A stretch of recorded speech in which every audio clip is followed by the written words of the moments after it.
Bonjour à tous. Mardi 9 février, voici notre point bourse. L'annonce imminente d'un plan de relance aux États-Unis contribue à la bonne tenue des marchés qui, à l'image du CAC, sont sur des niveaux un peu charnières, les 5710, les plus hauts de l'année, donc les niveaux qu'on avait cotés en début janvier. Vous voyez, on le retrouve bien ici, donc situation de double top. Avec hier, et on aura l'occasion de le voir juste après, là, quand on regardera les actions, avec hier une bougie, une configuration même un peu particulière, avec donc gap à la hausse, bougie d'hésitation de fin de mouvement, donc on appelle un doji. Et puis, bon, bah, aujourd'hui, ce qu'on indiquait hier dans notre chronique, c'était si jamais on avait un gap à la baisse ce matin, eh bien, on aurait eu une belle figure de retournement. Ce n'est pas le cas, dans la mesure où on est sur le même niveau qu'hier à la même heure, hein, vous voyez, autour des, sous les 5007 à 5690 points. On continue donc d'accompagner du mieux possible cette hausse-là, qui n'est pas facile à exploiter dans la mesure où il n'y a pas énormément de retracement.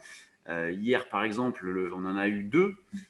Celui-ci, qu'on a bien joué, donc avec un achat à 5671,5, donc proposé dès 8 heures le matin sur le trade du jour notamment, ce qui nous a permis de faire un écart de 20-25 points. Moi, j'ai revendu à 93, 5693.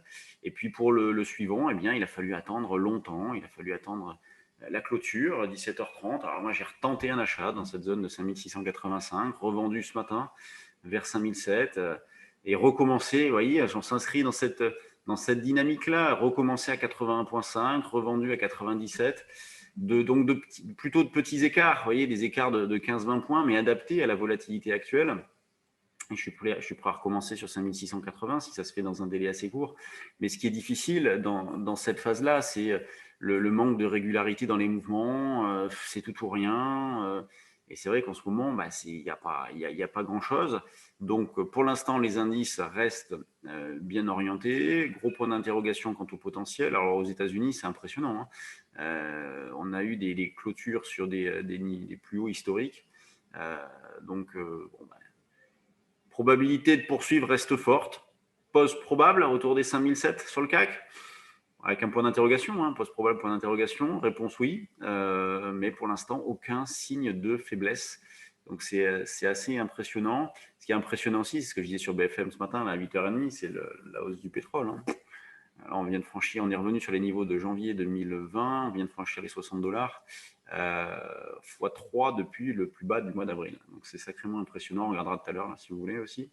Donc bon, bah, un sens prioritaire acheteur, une tendance haussière, des achats sur repli, 5680 niveau proche, possibilité aussi pour ceux qui souhaitent justement exploiter cette idée d'une pause, possibilité de monter des synthétiques. Pour le coup, la volatilité a bien baissé, des calls même un peu proches comme 750 sur février, ça coûte pas bien cher. Vous avez une dizaine de jours pour les exploiter, donc c'est plutôt bien.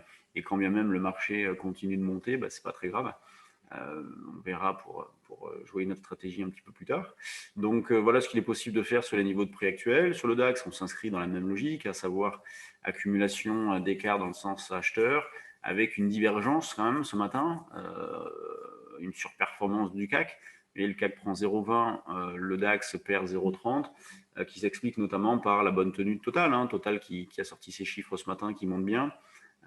Et Total qui est la troisième plus grosse pondération du CAC. Donc, ce qui concerne les niveaux d'intervention, bah, vous en avez un autour des 14 000 ici.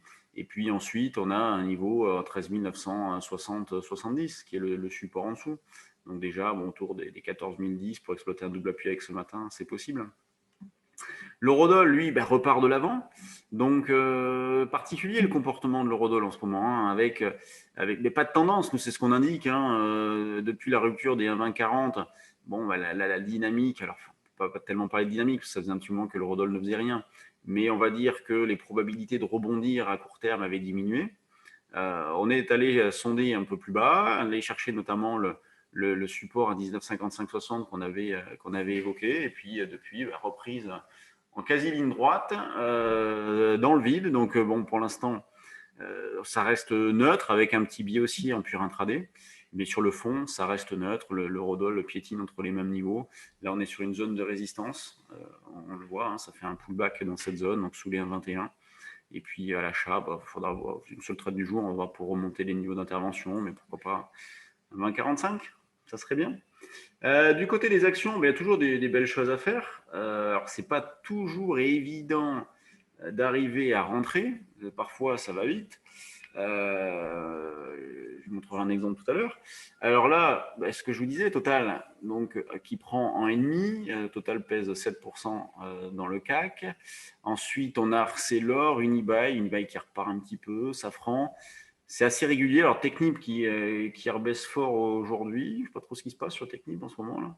Ça fait 2-3 jours de suite qu'elle baisse, des fortes baisses.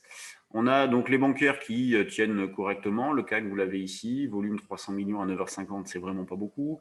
Normalement, c'est un volume qu'on a plutôt à 9h30. Ça, hein. Air Liquide, Sanofi, bon, toujours en sous-performance. Ensuite, on a Capgemini qui reste très très bien, LVMH aussi, vous voyez, on est sur des plus hauts. Donc toujours le même comportement hein, sur les grosses valeurs, beaucoup de fermeté, de la régularité. Alors Figeac, une valeur qu'on a proposée ce matin, on l'a proposé ce matin un peu après l'ouverture, vers 4,75. Bon, je ne sais pas si tout le monde a pu en acheter, c'est allé assez vite. On a Inat dans le même registre qui décolle aussi, Gapalos et Relais Immédiat, Mediantech, Delphin, Beneteau, Sensorion, Biofitis. Donc, il y a des choses hein, qui bougent. Nous, on avait fait du fermental, on est sur Onco, on est sur pas mal de choses qui bougent bien. Donc, ça permet d'alléger. On profite de ces hausses-là pour alléger, éventuellement garder un solde sur certaines. Donc, toujours une activité intéressante sur les valeurs. Vous voyez, au niveau du volume, il n'y a pas photo. Hein. Total numéro 1, Vinci numéro 2, il y a plus un volume 2 fois supérieur.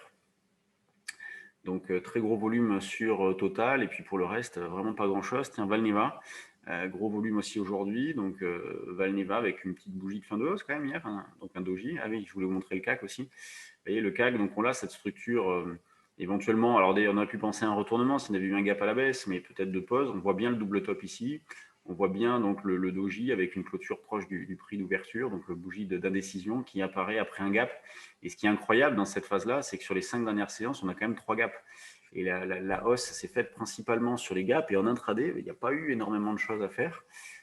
On arrive toujours à faire 20, 30, 40 points. Là, moi, pour l'instant, j'en suis à 40 points là, ce matin. Mais c'est vrai que parfois, on passe beaucoup de temps pour pas grand-chose.